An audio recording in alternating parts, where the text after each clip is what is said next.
ஒரு ஊரில் ஒரு அரசர் இருந்தார். எப்பவும் புகழ்ச்சி மேல் அக்கறையாக இருந்தவர் யார் தன்னை புகழ்ந்தாலும் அப்படியே நம்பிடுவார்.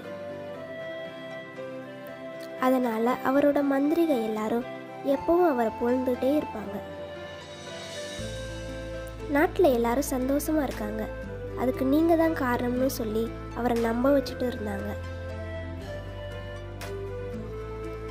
அங்கே ஒரு வயசான மந்திரியும் இருந்தார். அவருக்கு இந்த விஷயம் கொஞ்சம் கூட பிடிக்கல. அவர் அரசர்கிட்ட வந்து, நீங்கள் யார் சொன்னாலும் அதை அப்படியே நம்பிடுவீங்க.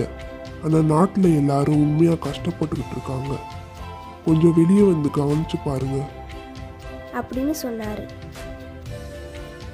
உடனே அந்த ராஜா அவரை வேலையை விட்டு அனுப்பிச்சிட்டாரு. சோகமான அந்த மந்திரி வீட்டுக்கு வந்தார். அங்கே அவரோட மகன் இருந்தான். அப்பா, ஏன் சோகமாக இருக்கீங்க அப்படின்னு கேட்டான். அதுக்கு அந்த மந்திரி சொன்னார், புகழுக்கு ஆசைப்படுற அரசுக்கு எப்படி புத்தி சொல்றதுன்னு தெரியல. நான் புத்தி சொல்ல போய் என்னை வேலையை விட்டு அனுப்பிச்சிட்டாரு அப்படின்னு சொன்னார். புத்திசாலியான அந்த மகன் சொன்னான், நான் போய் அந்த அரசருக்கும் பொய் சொல்லிட்டு திரிகிற மந்திரிகளுக்கும் பாடம் புகட்டுறேன் அப்படின்னு சொல்லிட்டு அரண்மனைக்கு போனான். அரசே, நான் ஒரு வியாபாரி. நான் நீண்ட தூரம் கடல் பயணம் செஞ்சு இந்த அதிசய சட்டையை உங்களுக்காக வாங்கிட்டு வந்தேன் அப்படின்னு சொன்னான். உடனே அரசர், எங்க அந்த சட்டையை காட்டு. உடனே அந்த பையன் வெறும் கையை சட்டை மாதிரி காமிச்சான். இது வீண் புகழ்ச்சி செய்யறவங்களுக்கும் பொய் சொல்றவங்களுக்கும் கண்ணுக்கு தெரியாது. இதுதான் அந்த அதிசய சட்டை அப்படின்னு சொன்னான். இதை பார்த்த மந்திரிகளுக்கு பகீர்னு இருந்துச்சு.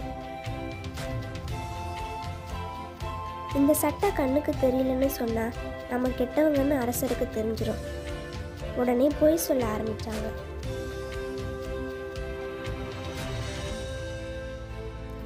அரசே, இன்னைக்கு இந்த சட்டையை போடுங்க அப்படின்னு சொன்னாங்க. ஆமாம் அரசே, இன்னைக்கு உங்களோட பிறந்த நாள், அதனால இந்த சட்டையை போடுங்க. உடனே சட்டையை கலட்டிட்டு நின்னாரு அரசர். அவருக்கு சட்டை போட்டு விடுற மாதிரி சைகை செஞ்சான் அந்த பையன். சட்டை இல்லாம நின்ன அரசரை பார்த்த மந்திரிகளுக்கு என்ன சொல்றதுன்னே தெரியல. உண்மையும் சொல்ல முடியல. அதனால, அரசே, இந்த சட்டை உங்களுக்கு ரொம்ப நல்லா இருக்கு, உங்களுக்கு அப்படியே கணக்கச்சிதமா பொருத்தமா இருக்கு அப்படின்னு சொன்னாங்க. ரொம்ப சந்தோஷப்பட்ட அந்த ராஜா அரண்மனையை விட்டு வெளியே வந்தார். அவரோட பிறந்த நாளுக்கு வாழ்த்து சொல்ல வந்த எல்லாரும் வாசல்ல ராஜாவை பார்த்து திகைச்சு போய் நின்னுட்டாங்க. ஒருத்தருக்கும் என்ன சொல்றதுன்னே தெரியல. அரசருக்கு பின்னாடி மந்திரிகளும் நடந்து போனாங்க. அப்போ ஒரு குட்டி பையன், என்ன நம்ம அரசர் சட்டை இல்லாம வெளியே போறாரு அப்படின்னு சொல்லி சிரிச்சான். அதை கேட்ட எல்லாரும் சிரிக்க ஆரம்பிச்சிட்டாங்க. ராஜாவுக்கு ஒரே வெக்கமா போச்சு. அப்ப அந்த கூட்டத்துல வந்த ஒரு வயதான மந்திரி சொன்னாரு, எல்லாரும் சிரிக்கிறத நிறுத்துங்க. நான் தான் நீங்க எல்லாரும் சாப்பாடு துணிமணி இல்லாம கஷ்டப்படுறீங்கன்னு சொன்னேன். அதனால ரொம்ப வருத்தப்பட்ட ராஜா, இனிமே வெளியே போகும்போது சட்டை போடாம தான் போவேன். என்னைக்கு என்னோட நாட்டு மக்கள் நல்லா சாப்பிட்டு நல்ல சட்டையோட வாழ்றாங்களோ அப்பதான் நான் சட்டை போடுவேன் அப்படின்னு சபதம் செஞ்சிருக்காரு அப்படின்னு அந்த மந்திரி சொன்னாரு. இதை கேட்ட எல்லாரும் கைதட்டி ஆரவாரம் செஞ்சாங்க. தெய்வத்துக்கு ஒப்பான அரசர் தங்களுக்கு கிடைச்சிருக்கிறத நினைச்சு எல்லாரும் சந்தோஷப்பட்டாங்க.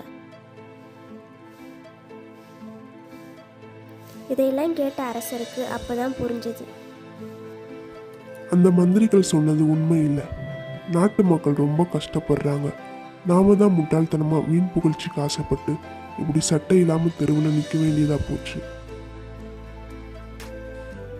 இனிமே நல்லபடியா ஆட்சி செய்யணும் அப்படின்னு நினைச்சு அந்த பொய் சொன்ன மந்திரிகளை சிறையில் அடைக்க உத்தரவிட்டார்.